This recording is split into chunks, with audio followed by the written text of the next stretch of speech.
La principal innovación se refiere entonces a la teoría del error de prohibición, error sobre la antijuricidad. Para la teoría finalista, el error sobre los presupuestos de una causa de justificación, las llamadas eximentes putativas, no excluyen el dolo. Se trata, para la teoría finalista, de un error sobre la antijuricidad o un error de prohibición. La teoría racional de los fines de la pena modifica esta conclusión. Por razones preventivas, la pena del delito doloso resulta innecesaria en estos casos y entonces debe excluir el dolo, aunque el autor haya podido obrar de otra manera y aunque no quede la posibilidad de aplicar la pena del delito culposo cuando esté previsto en la ley. Hay también otras 3 consecuencias que están vinculadas al sistema racional final y que forman parte de las discusiones actuales. Los 3 son manifestaciones concretas de la normativización de las categorías. La primera, en el ámbito de la tipicidad objetiva, es la teoría de la imputación objetiva, que limita con criterios jurídicos la causalidad natural, que se expresaba en la teoría de la conditio sine qua non. Y es otra de las consecuencias de la revisión de la dogmática del finalismo. Si un resultado debe ser imputado a una determinada persona como su obra, no es una cuestión de la ontología en el marco de este sistema, sino una cuestión normativa. La teoría finalista, por el contrario, pensaba que la causalidad podía ser limitada en los delitos dolosos con el alcance del dolo. Solo en la culpa, la teoría finalista recurría a la imputación objetiva. En el ámbito de la tipicidad subjetiva, la normativización se percibe en una tendencia a objetivar, es decir, a normativizar la dogmática del dolo. En los años 20, la noción del dolo es consecuencia de esta revisión de la dogmática ontologicista que se manifiesta en la reducción del elemento volitivo, especialmente en el dolo eventual. Una tercera consecuencia de la normativización es la llamada víctimo-dogmática, de efectos principalmente en la parte especial del derecho penal, en los delitos en particular. Partiendo del principio del derecho penal como última ratio de la política social, se considera que en los ámbitos en los que la autoprotección de la víctima potencial sería suficiente, el derecho penal debe operar como una protección solo subsidiaria. El ejemplo más claro se da en el delito de estafa. En este sistema funcional final, de todos modos, los componentes ontológicos no son reemplazados totalmente por categorías normativas del delito. Schünemann ha señalado que esta revisión del sistema finalista no debe conducir a una pura normativización de las categorías de la teoría del delito, sino que las estructuras ónticas del delito deben ser valoradas desde determinados puntos valorativos y que ello impone que la aplicación del derecho tenga en cuenta una realidad cuidadosamente registrada.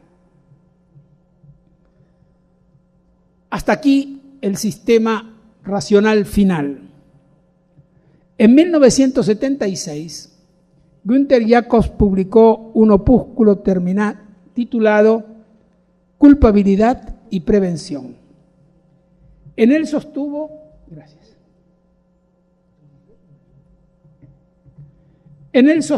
que la culpabilidad era un medio para la realización del derecho penal y que este fin era la estabilización de un orden determinado.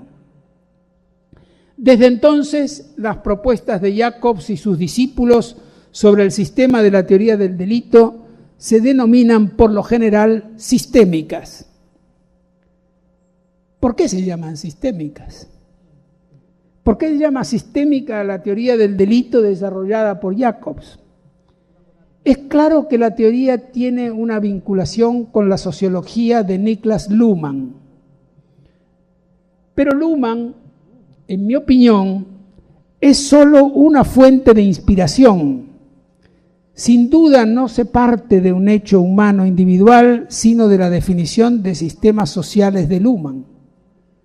Los sistemas sociales estabilizan, dice Luhmann, expectativas objetivas y válidas por medio de las cuales cada uno se orienta. Los sistemas sociales, a su vez, se diferencian de los sistemas psicofísicos, es decir, de las personas como nosotros. Los seres humanos individualmente considerados se pueden tener por sistemas psicofísicos. A partir de aquí hay muchos aportes que son propios de la escuela que sigue la teoría sistémica. La cuestión metodológica de los componentes ontológicos o prejurídicos de las categorías dogmáticas está en el punto de partida de esta última fase de la discusión, que es caracterizada por una normativización radical, es decir, mucho más profunda que la propuesta por Roxin y Schünemann, y que abarca todas las categorías, incluso las del sujeto y las de la acción. Hay 3 párrafos de Jacobs que permiten aclarar las metas que persigue su nuevo modelo sistemático de la teoría del delito. El primero, dice Jacobs, no solo los conceptos de culpabilidad y acción y otros de menor nivel de abstracción a los que la dogmática penal asigna una esencia determinada o una estructura lógica del objeto o prejurídica, serán conceptos de los que no es posible hablar sin tener en cuenta la función del derecho penal, sino que el concepto mismo del sujeto de la imputación se presenta ya como un concepto funcional. Segundo párrafo. Dice Jacobs también, si se parte de la función del derecho penal y no de la esencia de los objetos de la dogmática penal, iremos a una normativización o renormativización de sus conceptos. Desde este punto de vista, el sujeto no es el que produce o impide un suceso, sino el que puede ser responsable de ello. Los conceptos de causalidad, poder, capacidad, culpabilidad, etc., pierden su contenido prejurídico y se convierten en escalones de responsabilidades. Y algo muy importante con lo que creo es necesario concluir: el relativismo y la dinámica del sistema. El sistema es dinámico, cambia y además es relativo. Con lo dicho, concluye Jacobs, no se pretende afirmar que de ahora en adelante, con la función del derecho penal, se haya encontrado un punto con ayuda del cual las proposiciones dogmáticas puedan quedar fijas para siempre. Por el contrario, toda proposición dogmática está gravada por inseguridades que son propias del entendimiento de las funciones del derecho penal.